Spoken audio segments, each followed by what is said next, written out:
Donc voilà, moi je vais vous présenter un peu ce qui se fait sur le quartz en particulier, ce qui se fait sur les éléments en trace dans le quartz dans le domaine académique et comment ça nous permet de résoudre et de comprendre différents géosystèmes.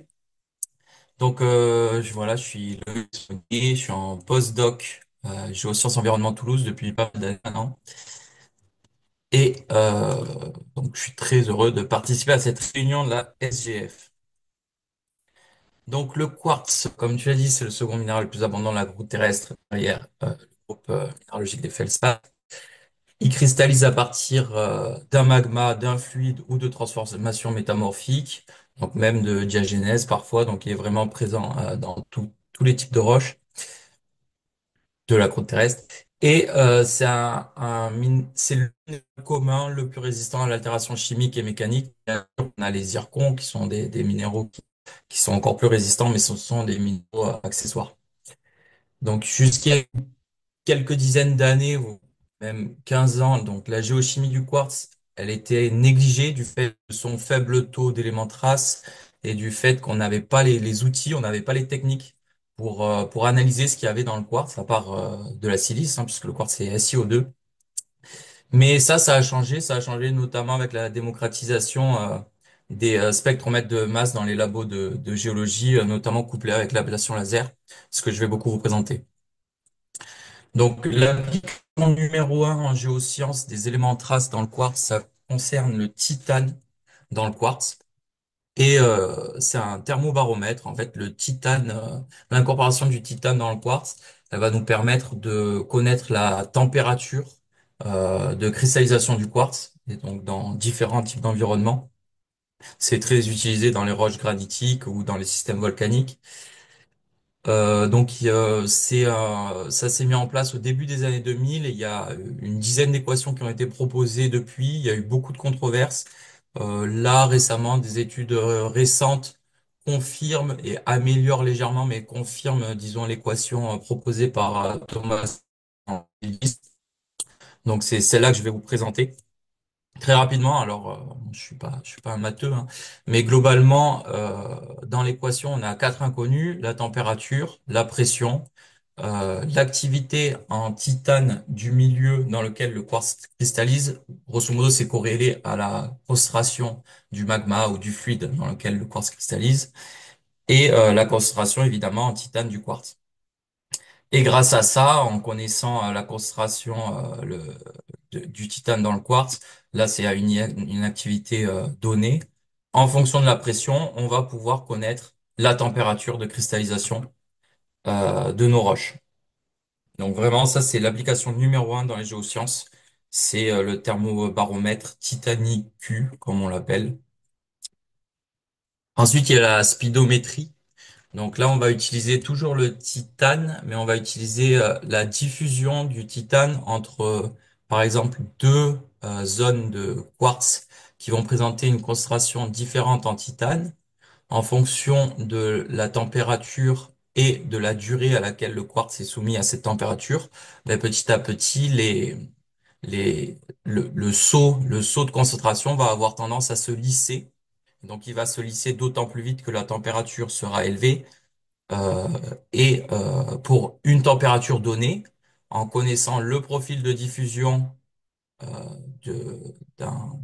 d'un contact comme celui-ci, on va pouvoir estimer le temps à laquelle ce quartz est soumis à cette pression et donc grâce à ça, on va pouvoir estimer des temps de résidence de quartz dans des champs magmatiques, par exemple, des temps euh, de métamorphisme, donc d'épisodes de haute pression, voire des temps beaucoup plus rapides de mise en place de systèmes porphyriques avec des systèmes hydrothermaux associés chauds. Donc voilà, et les constantes de diffusion du titane dans le quartz sont aussi fait l'objet, pardon, de beaucoup de débats. Mais là, actuellement, donc, on a une étude qui synthétise tout ça aussi récemment, si vous voulez utiliser cet outil. Donc ça, c'est un peu les paramètres physiques. Donc euh, grâce à ces outils-là, donc du titane, on va pouvoir contraindre donc pression, température, temps de résidence, et aussi avec les autres éléments, on va pouvoir contraindre les paramètres chimiques du média dans lequel le quartz cristallise, là pour le moment sur les magmas. Avec ici cet exemple du complexe granitique des Chassières, donc les Chassières qui est de plus en plus connu des géologues puisque le complexe granitique des Chassières comprend le granit de Beauvoir, hein, qui est connu pour le projet Émilie d'extraction des mica lignifères. Et donc, ce granit, il comprend ce complexe, pardon, il comprend le granit des Colettes, le granit de Beauvoir, et aussi des enclaves qu'on retrouve au sein du granit de Beauvoir, des enclaves plus porphyritiques comparé au granit de Beauvoir qui est euh, microgrenu. Donc ces trois granites, ils vont présenter des quartz. Donc ici on a une image cathodo. À chaque fois que je vais vous montrer des images de quartz, ça sera des images cathodo parce qu'on voit pas grand-chose au microscope optique pour les quartz. Donc le granit de Colette, il présente des oscillations de croissance du cœur vers la bordure très régulière et très fine. On a le granit de Beauvoir, un peu similaire avec des oscillations de croissance un peu moins homogènes et aussi sur certains quartz, pas ici des zonations en secteur, pardon. Et puis on a donc BPE, ces enclaves dans le granit de Beauvoir, elles qui vont présenter beaucoup de figures de dissolution sur certaines zones de croissance et donc des quartz qui sont souvent typiques d'un environnement plus volcanique, en tout cas au niveau de la texture. Et donc ces trois types de quartz, ensuite on peut les analyser et on peut mesurer tout un tas d'éléments en trace pour comprendre en fait quel granit est le plus évolué et quelle est la série granitique de ce complexe. Donc ici on a le granit de Colette, le granit en enclave BPE et le granit de Beauvoir. Donc le titane est corrélé à la température, donc plus on a de titane et moins on a un granit qui est évolué. Et à l'inverse, le germanium est un élément incompatible et qui se retrouve dans les derniers jus granitiques. Donc on voit en fait qu'on a le granit de Colette qui est le moins évolué, puis on arrive au BPE et ensuite au granit de Beauvoir. Si on fait le zoom uniquement sur le granit de Beauvoir, parce qu'il y a de multiples unités au sein du granit, entre l'unité la plus évoluée et l'unité la moins évoluée, on a aussi un enrichissement sur une unité à plus évoluée en éléments incompatibles, notamment ici le lithium et le rubidium. Et donc ça, c'est des caractéristiques qu'on va pouvoir appliquer à tous les granites et qui marchent dans tous les cas. Ce qui était intéressant de noter ici, donc ça c'est une classification ascendante hiérarchique. La seule chose intéressante à noter, c'est que ici on a toutes les analyses, plus les analyses se rejoignent proches du sommet et plus elles sont similaires. Donc on a trois gros groupes. On a le groupe 1 qui représente toutes les analyses de Beauvoir, qui présentent des quartz similaires entre eux. Et ensuite on a deux autres groupes, dont un groupe notamment qui comprend BPE et une partie des quartz du granit des Colettes. Et en fait, on s'est rendu compte que ces quartz étaient beaucoup plus similaires au granit de Colette, bien que les enclaves de BPE ne se retrouvent uniquement dans le granit de Beauvoir. Donc ça nous apprend aussi des choses sur le système granitique et notamment sur l'origine de Beauvoir par rapport aux autres granites dans la région. Ici, juste un autre exemple sur lequel je travaille en ce moment avec une équipe chinoise et notamment Zhenpeng Duan, pardon, sur le granit à métaux rares de Shi Hui Yao en Chine.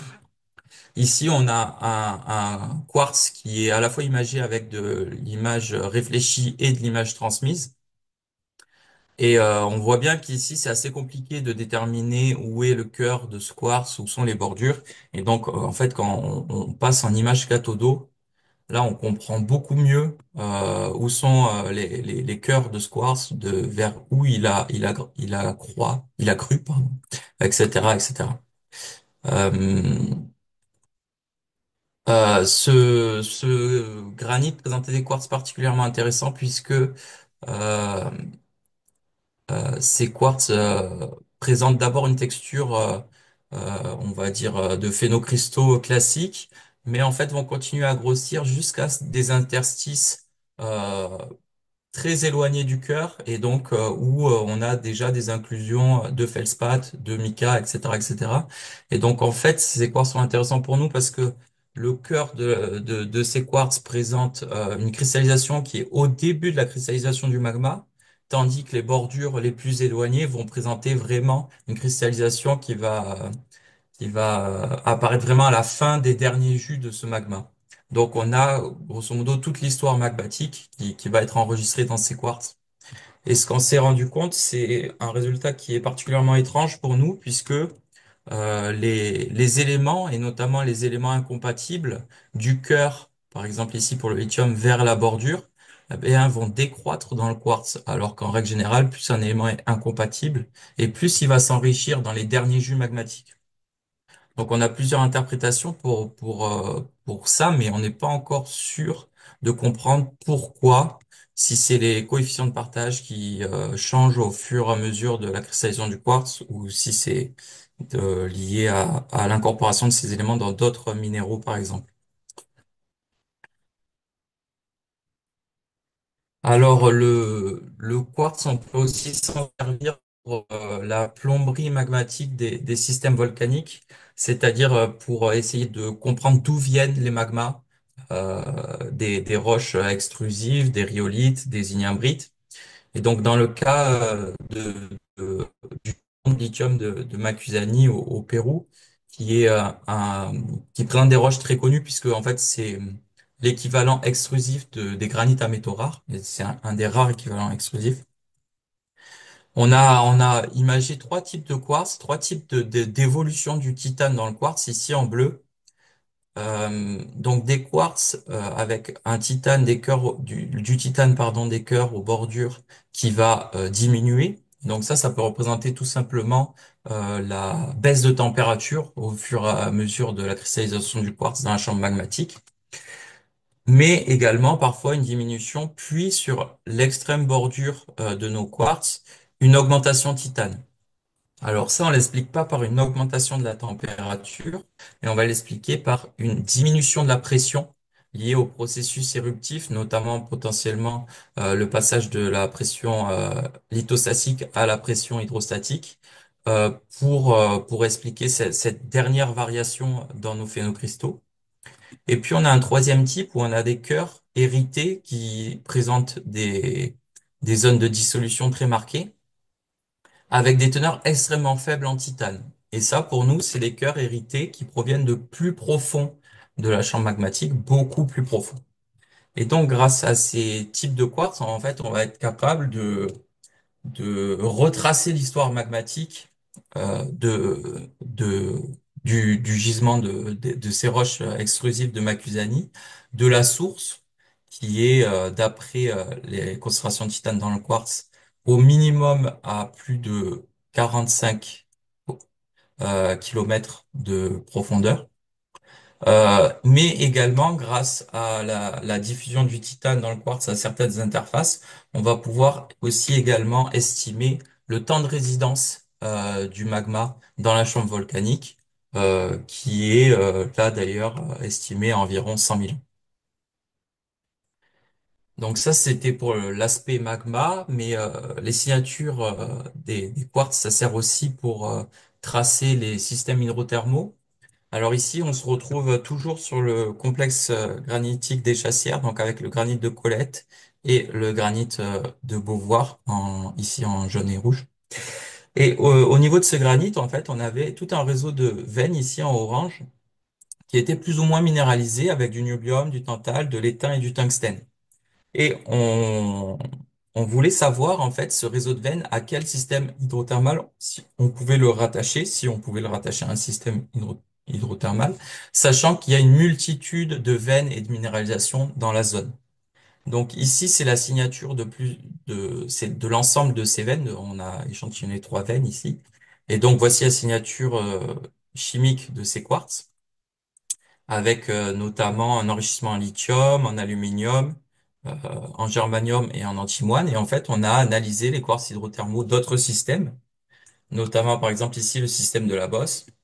Et donc là, on voit que ça correspond pas vraiment. On a moins de lithium, on a moins d'aluminium, beaucoup plus de titane, on n'a pas d'enrichissement en antimoine, donc c'est déjà deux signatures très distinctes.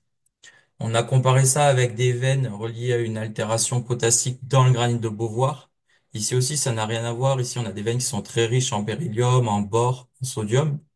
Et on a comparé ça au système de Greysen qui altère le granit de Beauvoir, donc soit des poches de quartz qui va cristalliser dans la porosité de quartz hydrothermaux qui vont cristalliser dans la porosité, soit même des veines qui se forment au sein de ce granit. Et là, Banco, on retrouve deux signatures très très proches. Si on compare les deux, ben, on voit qu'on a vraiment des signatures très similaires. Et si on fait des analyses statistiques plus poussées, eh bien, on tombe, le résultat est qu'il n'y a pas de différence. On peut pas mettre en évidence de différence statistique entre ces deux réseaux de veines, entre ces deux réseaux. Donc, probablement, en fait, toutes ces veines en orange ici, en fait, elles sont créées en même temps que le système d'altération Grayson du granit de Beauvoir. Le quartz, c'est aussi un indicateur d'ionisation, hein, beaucoup plus simplement.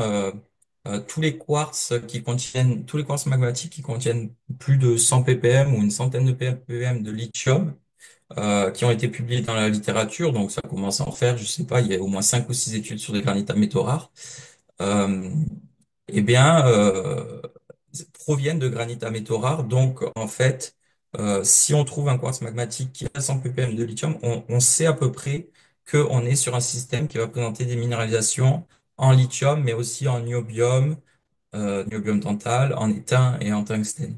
Et c'est également le cas pour l'antimoine et les quartz hydrothermaux, où un seuil d'environ 10 ppm d'antimoine dans les quartz hydrothermaux signifie que à proximité immédiate, on va trouver de la stibine ou d'autres minéraux qui sont riches en antimoine. Enfin, un projet qu'on a commencé il y a quelques années déjà, mais que je commence réellement à m'appliquer, c'est d'utiliser la signature des quartz détritiques en source to sink. Donc, comme on connaît la signature des quartz de certaines formations magmatiques, on va pouvoir tracer les quartz sédimentaires qui proviennent de ces formations magmatiques et, in fine, établir des taux d'érosion entre différents massifs magmatiques ou métamorphiques qui sont contributeurs au sein d'un même bassin versant. Donc ça, c'est des zones d'échantillonnage d'un cours d'eau qui draine le massif de Macusani. Donc le massif de Macusani, qui comprend les roches extrusives riches en lithium. Et donc, l'équipe péruvienne avec laquelle je travaille, elle a échantillonné tout le long et à proximité d'affluents majeurs de ce cours d'eau qui draine donc ce massif pour voir en fait à partir de quel moment on allait perdre la signature, à quel moment la signature de ces grains allait se diluer parmi tous les autres grains euh, dans ce cours d'eau et ensuite essayer voilà d'identifier les autres zones contributrices, notamment ici, on a toute une zone métamorphique euh, qui vont se mélanger au fur et à mesure avec les quartz de Macusani. Donc sur ce côté source to sink, il y a aussi l'ANR Quartz porté par Hélène Tissou au BRGM qui travaille un peu sur cet aspect source to sink depuis quelques années. Donc voilà, pour résumer, les signatures en éléments traces des quartz, elles contiennent énormément d'informations qui permettent de résoudre de nombreux problèmes sur l'origine et le devenir des roches dans la croûte terrestre. Les éléments en traces, en plus de ça, là je vous ai présenté qu'une seule méthode, mais les éléments en traces peuvent se combiner à d'autres approches, notamment isotopes stables, isotopes cosmogéniques et études des inclusions fluides et magmatiques qui sont incluses dans ces quartz. Et donc voilà pour la blague, mais beaucoup de labos commencent à en avoir. Donc si vous avez un spectromètre de masse couplé à un laser et une cathode d'eau sous la main, n'hésitez plus, peu importe votre discipline, vous pouvez faire quelque chose avec des quartz. Voilà, merci beaucoup. Juste pour préciser, je suis aussi, j'ai proposé une session à la RST sur tout ce qui concerne granit, améthorat et pegmatite. Alors, si vous travaillez là-dessus, n'hésitez pas à me soumettre un résumé. Voilà, merci. Bah, merci, merci Loïs pour cette présentation très claire et magnifiquement illustrée avec des superbes images de quartz. Alors pour lancer le bal, moi j'ai quelques questions. Donc tu nous as montré essentiellement des quartz dans des roches volcaniques et hydrothermales. Est-ce que tu as testé un peu des roches plutoniques, voire des migmatites? Et le cas échéant, est-ce que tu vois des zonations du même type? Alors, je n'ai pas testé. Alors, roche plutonique. Bon, on peut voir, c'est un petit Pluton, hein, même si je Oui, pense que c'est bah, pas pour forcément Pluton, ça ça que marche. Oui, tu. ok. Oui, oui, ok, non, c'est Ok, ça. ok. Mais tu parles plutôt de Pluton, plus en base de croûte, quoi, Oui, voilà. de grands lacoïtes. Oui, oui. Euh, ça marche. Il y a il y a moins d'éléments en trace, mais il y a plus de titane. On peut faire des choses sur le titane, et il y a aussi moins de zonation en règle générale. Plus on est sur des systèmes avec peu de pression, et et plus on va avoir beaucoup de perturbations dans le système qui vont former beaucoup de zonations, beaucoup de perturbations chimiques, etc. Et plus on aura d'éléments quelque part. Euh, et voilà, la cathodoluminescence aussi, c'est assez compliqué d'avoir des images comme ça, la cathodoluminescence. Et plus on est sur des systèmes de base de croûte, et plus c'est compliqué. Mais néanmoins, sur les migmatites, ça serait très très intéressant. Il y a des gens qui travaillent sur les quartz métamorphiques, en faisant du titane dans le quartz, notamment pour voir si la recristallisation par migration joint de grain va entraîner une remise, un reset, une remise à zéro du titane dans le quartz, des choses comme ça. Donc, qui se font et on sait que le titane dans le quartz, dans le cas de granulite ou de trucs comme ça, donne les mêmes températures que d'autres géothermomètres, par exemple. Voilà, ça j'ai vu titane dans le quartz, dans les granulites, mais je cherche plutôt voilà, les zonations. Bah, peut-être qu'on peut tester ça dans les semaines qui viennent, puisqu'on est au même labo. À voir, ok. Et puis, alors, est-ce qu'il y a d'autres questions? Moi j'en ai d'autres, mais bon, je lance maintenant la- j'ouvre la discussion à l'assistance. Alors, manifestez-vous et puis présentez-vous aussi. Dites un peu qui vous êtes et que voilà, ça permet d'adapter aussi la réponse. Alors, moi, je lis une question déjà dans le Ah, chat. oui. Je peux la lire et y répondre. Avec Oui. quel instrument vous mesurez le lithium dans la zone de croissance du quartz? Donc, c'est avec un LICPMS, donc un spectromètre de masse qui est couplé à un laser, à une ablation laser. Donc, c'est vraiment l'instrument que beaucoup de gens utilisent pour analyser des quartz, même si sur certains éléments les plus concentrés comme l'aluminium, le titane, on peut utiliser une microsonde électronique.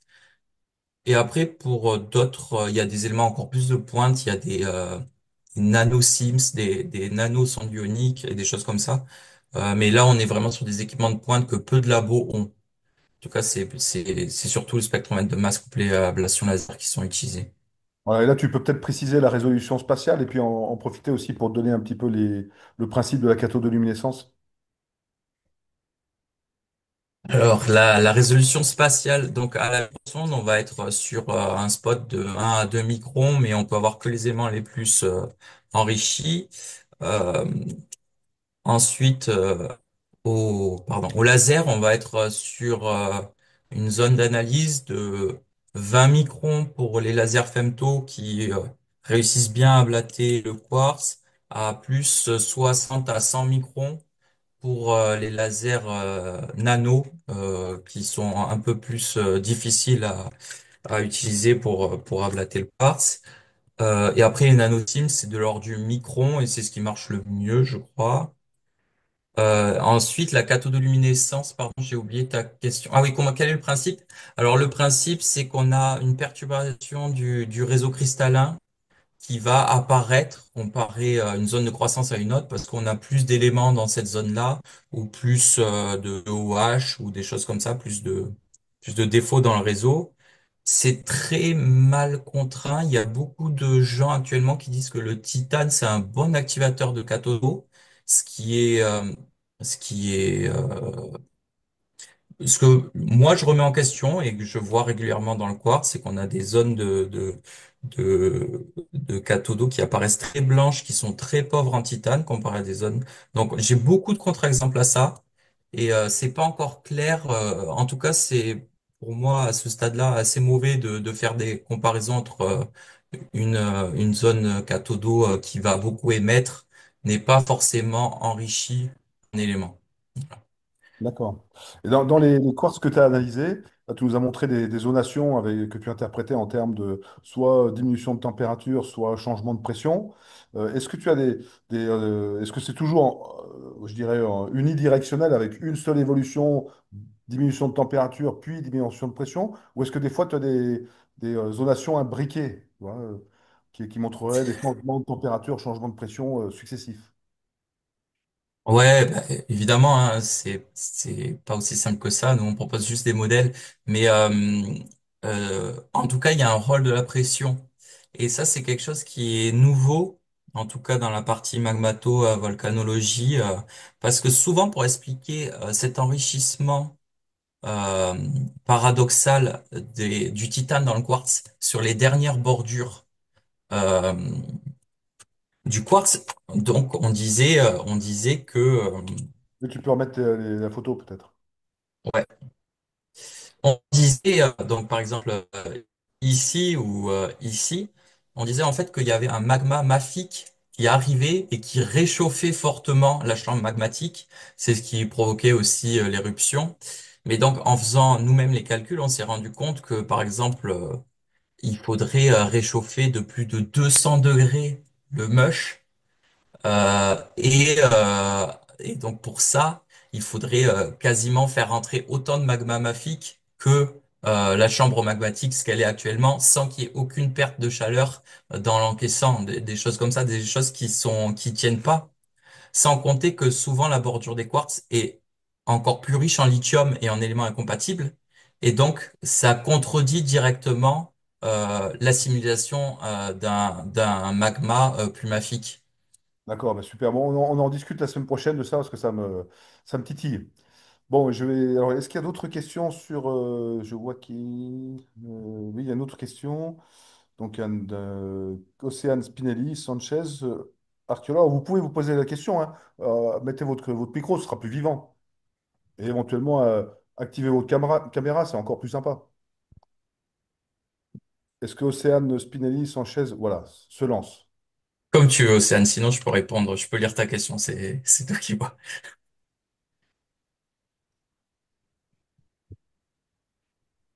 Bon, on va lire la question alors. Ok, bon alors, donc Océane qui est archéologue au laboratoire PACEA, j'espère que je dis bien à Bordeaux. Donc il y a plusieurs de collègues qui font du LICPMS sur des matériaux très siliceux. Elle me demande quel standard j'utilise. Alors, j'utilise les standards NIST SRM 612 et 610 qui sont des, euh, des verres avec une composition magmatique standard. Je me souviens plus si ça correspond plus à un granit ou quelque chose comme ça. Et donc globalement, on a des standards avec 50 ppm de lithium et un autre avec 500 ppm de lithium. On a aussi des quartz. On a eu la tentative de un standard qui a été publié par ODETAT. Je peux te mettre la référence dans le chat ensuite. Mais en fait, il n'y a pas beaucoup d'éléments traces dans le quartz, donc c'est pas très intéressant en fait. Et c'est très compliqué d'avoir des quartz homogènes pour faire des standards qu'on puisse envoyer à tout le monde parce que les quartz sont toujours zonés et il y a toujours un peu de différence d'un quartz à un autre. Donc voilà, mais grosso modo, les verres magmatiques, ça marche assez bien. Euh, alors ça marche super bien avec des lasers femto, avec des lasers nano, ça marche aussi bien. Ok, bah merci Loïs pour toutes ces précisions. Bah, pendant que Sandra se met en place et que tu enlèves ta présentation et qu'on passe à celle de Sandra, j'ai juste une dernière question. Un ordre de grandeur là, à partir de la speedométrie sur les temps de diffusion, ça correspond à quoi en termes d'années, milliers d'années? Euh, Dans la chambre volcanique, ce qu'on observe, c'est environ une chambre volcanique à 5-7 km, c'est 100 000 ans. Mais sachant que les constantes de diffusion sont régulièrement améliorées et on Ouais. passe d'un ordre de grandeur à un autre en fonction de la constante de diffusion qu'on utilise quand même. Donc, pour le moment, c'est mais là, ça allait bien dans mon cas, puisque j'avais une source où j'avais des cristaux des cristaux, on ne sait pas, métamorphiques ou magmatiques, mais qui étaient reset en fait par la haute température de la base de croûte.